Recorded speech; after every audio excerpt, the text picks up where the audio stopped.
ওই লোকটা চায় কেমনে আমি 3টা ফ্যাক্টরির মালিক হব। বলে মানুষের চাহিদা কখনো কমে না, এই চিন্তা আমি করি না। ক্ষণস্থায়ী দুনিয়ার জন্য এত কিছু করলাম, আমার কবরে আমার সাথে 1টা টাকাও আমার সাথে দিবে না। ঠিক কিনা বলে? সব আমার পর, দুনিয়ার সম্পদ আমার পর, সন্তান আমার পর।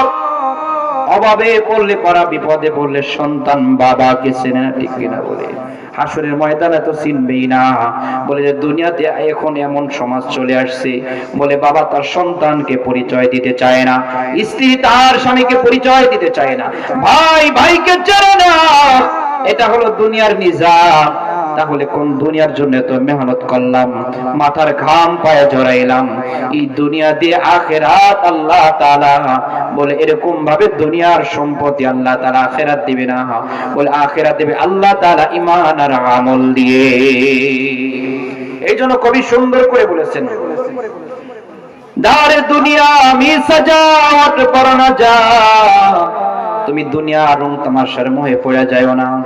বলে নেকি উসে আপনা আসলি ঘর সাজা, তুমি নেকি দিয়ে তোমার নিজের জীবনটাকে সাজাও।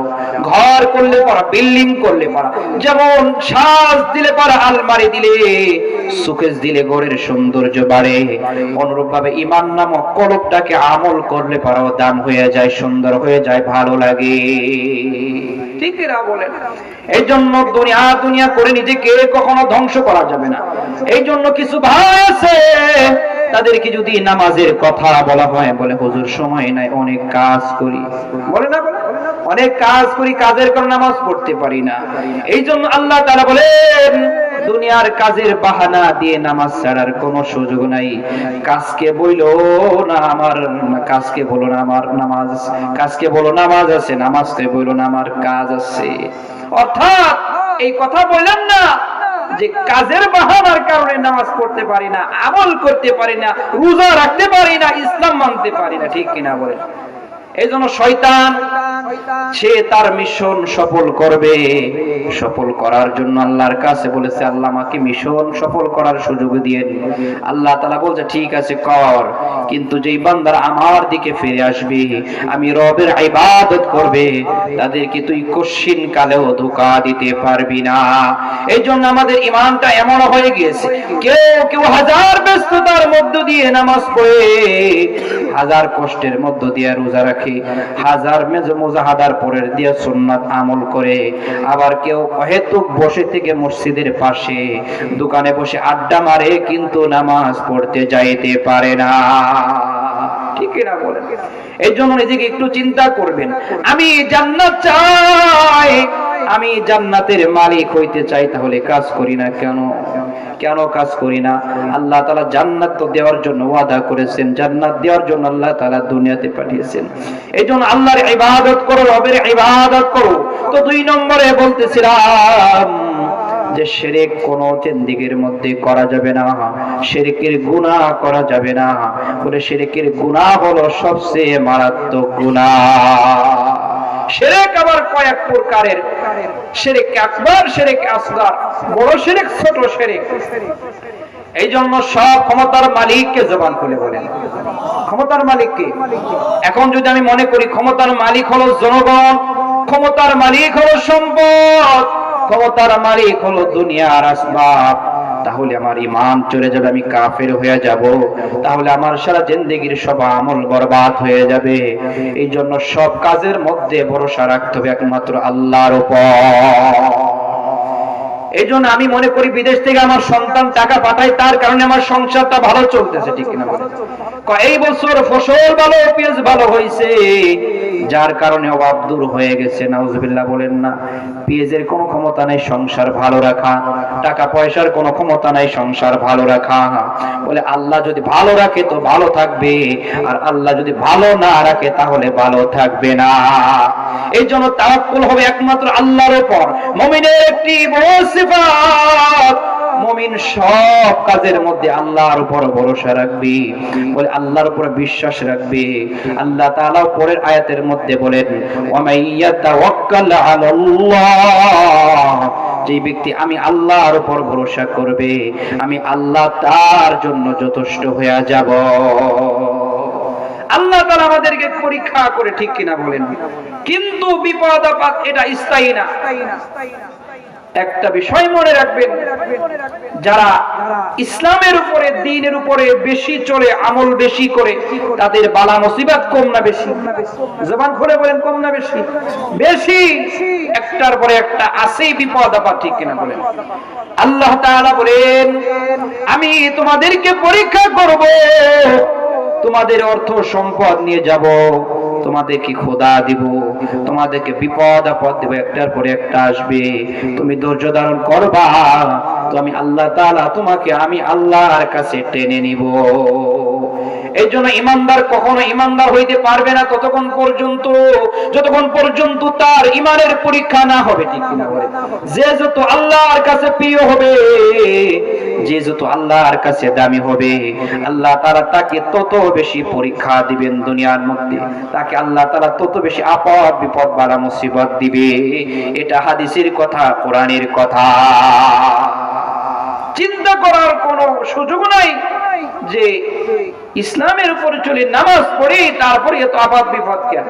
বলে না না না, এই আপদ বিপদ বালা মুসিবত আল্লাহ দেয়, আবার বালা মুসিবত আল্লাহ তাআলা নিয়ে যায়। আল্লাহ তাআলা বলেন, বালা মুসিবত তোমাদেরকে দেই, এটা অল্প সময়ের জন্য পরীক্ষা স্বরূপ দেই। তুমি বিপদে পড়ে যদি তুমি আল্লাহকে ডাকো, তখন আমি আল্লাহ তোমার জন্য সব নাজ নিয়ামত দান করে দিব, সব তোমাকে আমি দিয়ে দিব, অল্প সময় তোমাকে পরীক্ষা নিতেছি। এই জন্য আপনাদেরকে বলতেছিলাম, তাওয়াক্কুল করব আল্লাহর উপর, ভরসা করব আল্লাহর উপর, সব কাজ করি আল্লাহর নাম নিয়ে করি, আল্লাহর স্মরণ নিয়ে করি, আল্লাহকে আমি দিলের মধ্যে রাখি, আল্লাহর উপর ভরসা রাখবো, তো দুনিয়ার সব মানুষ আমার ক্ষতি আনতে পারবে না। কারণ আল্লাহর সাহায্য, আল্লাহ জিকির, আল্লাহর স্মরণ, আল্লাহর ভরসা আমার উপরে আছে, ঠিক কিনা বলে? আর দুনিয়ার সব মানুষের উপর ভরসা করবেন, আল্লাহ কয় তুই দুনিয়ার সবার উপর ভরসা করছো, যা আমি আল্লাহ তোকে যে সাহায্য করতাম সেই সাহায্য তোর জন্য বন্ধ করে দিলাম। আল্লাহ যদি অসুস্থ রাখে, দুনিয়ার কোন মানুষ সুস্থ করতে পারবে না, বলে? আল্লাহ যদি সুস্থ করে, দুনিয়ার কোন মানুষ অসুস্থ করতে পারবে না। কারণ আল্লাহ তাআলা সব কিছু করনেওয়ালা জাত। ওই যে তাকায় দেখেন না, আসমান আল্লাহ বানাইছে, দুনিয়ার কোন মানুষের সাহায্য নেই নাই। আল্লাহ তাআলা দুনিয়ার সব আসবাবকে বানাইছে, শুধু হুকুম বলেছেন, ফায়াকুন, হয়ে গিয়েছে। আল্লাহ তাআলা আসমানকে বলেছেন, আসমান হয়ে যাও। ইযা আরাদা শাইআন আইয়াকুলা লাহু কুন ফায়াকুন। আল্লাহ তাআলা শুধু বলেছে আসমান হয়ে যাও, হয়ে গিয়েছে, সব হয়ে গেছে। আল্লাহ তাআলা মানুষ বানাবে, সব আল্লাহ তাআলা শুধু বলেছে হয়ে গিয়েছে। এইজন্য আল্লাহ তাআলার ক্ষমতার বাহিরে মানুষের কোনো ক্ষমতা নাই। আল্লাহ তাআলা সব কিছু করনেওয়ালা জাত। তো বিপদে পড়েছেন, আল্লাহর উপর ভরসা রাখেন, আল্লাহ তাআলা আপনার ওই বিপদ থেকে আল্লাহ তাআলাই হেফাজত করবে। অসুস্থ হয়ে গেছেন, টেনশনের মধ্যে পড়ে গেছেন, কোথায় যাব, কোন ডাক্তারের কাছে নেব, কি করব? আপনার সন্তান অসুস্থ, আপনার মেয়ে প্রেগনেন্ট অসুস্থ, আপনি আগে নামাজ পড়েন, আল্লাহর কাছে চান। আল্লাহ তাআলা বলে, বান্দা তুই আমার কাছে চাইছস, কারণ আমি আল্লাহর কাছে চাইলে আমি আল্লাহ ফিরাই দিলাম। আমি আল্লাহর সিফাত গুণ থাকে না, আমি আল্লাহর শক্তি তাহলে থাকে না। তো আমি আল্লাহর কাছে চাইছো, যাও তোমার উত্তম ফয়সালা, উত্তম বদলা আমি আল্লাহ তোমাকে দান করে দিলাম। এই জন্য বিপদে পড়েছি, আল্লাহর কাছে চাই। অসুস্থ হয়েছি, আল্লাহর কাছে বলি, আল্লাহ আপনি অসুস্থ করছেন, আপনি আমাকে সুস্থ করে দেন, ঠিক কিনা বলেন? আমরা করি কি, অসুস্থ হওয়ার সাথে সাথে ডাক্তার, ভালো ডাক্তার কি আছে, ডাক্তারের কাছে যা, ঠিক কিনা বলেন? ওরে ফোন দে, তাড়াতাড়ি ব্যাংকে থেকে টাকা উঠাইতে হবে, আর না রোগী মারা যাবে। বলে না না না, আগে আল্লাহর উপর ভরসা করেন। দুনিয়ার ডাক্তার রোগ দেয় নাই, দুনিয়ার কোন মানুষ রোগ দেয় নাই। যে আল্লাহ রোগ দিয়েছে সে আল্লাহ আবার ভালো করবে। আপনি যদি আল্লাহর উপর ভরসা করেন, আপনার ঈমান বাড়বে। আর আল্লাহর উপর ভরসা করবেন না, আপনার আমলনামায় শিরকের গুনাহ যোগ হয়ে যাবে। এই জন্য সব কাজের মধ্যে আল্লাহর উপর ভরসা রাখো। আল্লাহ এমন এক রব, আল্লাহ তাআলা বলেন আমি সব কিছু বান্দাকে দিয়ে থাকি, তবে ওই দেওয়ার মধ্যে আমি আল্লাহ তাআলা অল্প সময়ের জন্য পরীক্ষা করাই। কিন্তু ঈমানের পরীক্ষাটা এমন পরীক্ষা, যেই পরীক্ষা সকলের জীবনে আসবে, আর ওই পরীক্ষার মাধ্যমে আল্লাহ তাআলা সকলকে দামি বানাবো, দামি বানাবো। এখন আমাদের অবস্থা হলো যে ইসলামের উপরে চলবো, সব করব, সব মানবো, কিন্তু কষ্ট নিতে রাজি নাই। আল্লাহ রাসূলের কাছে একজন নতুন সাহাবী, সে বলতেছেন যে ইয়া রাসূলুল্লাহ, হাদিসের ঘটনা আপনাদেরকে শোনাইতেছি, একটু খেয়াল করেন। এসে বলতেছি ইয়া রাসূলুল্লাহ, আমি আপনাকে মহব্বত করি, আমি আপনাকে ভালোবাসি, আমি আপনার অনুসরণী হয়ে আমি ইসলামের উপরে চলতে চাই। আল্লাহ রাসূল বললেন, ও সাহাবী, তাহলে তুমি শুনে নাও, তুমি যদি ইসলামের উপর আসো, ইসলামের রীতিনীতি তুমি যদি মেনে চলো, তাহলে তোমার উপর বালা মুসিবত একটার উপর একটা আসবেই, আসতেই থাকবে। বলে কেমনই আসবে?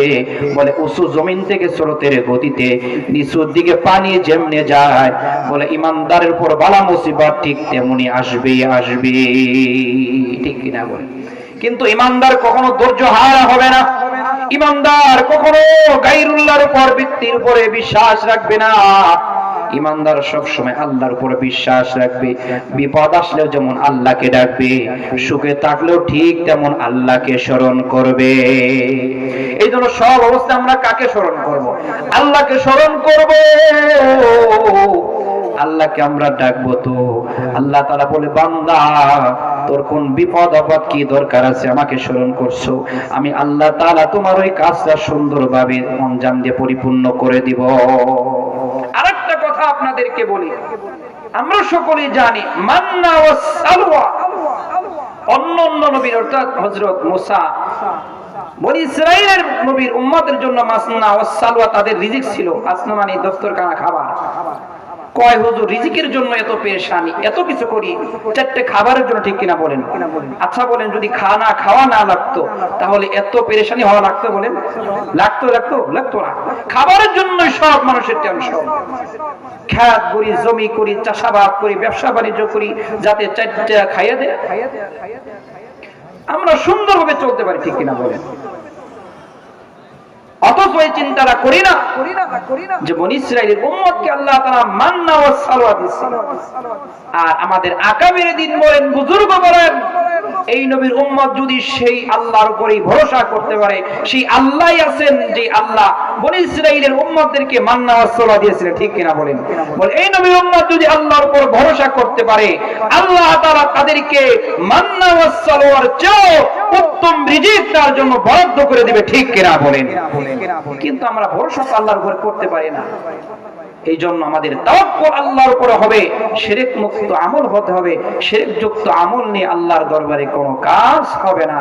শিরক যুক্ত আমলের উদাহরণ হলো, বলে 2 নম্বর মালের কোনো মূল্য যেমন নাই, বলে সিল ছাড়া মালের মূল্য যেমন নাই, বলে ডেট ওভারের মালের যেমন মূল্য নাই, বলে শিরক যুক্ত আমলের মূল্য ঠিক তেমন আল্লাহ তাআলার কাছে 4 পয়সার নাই।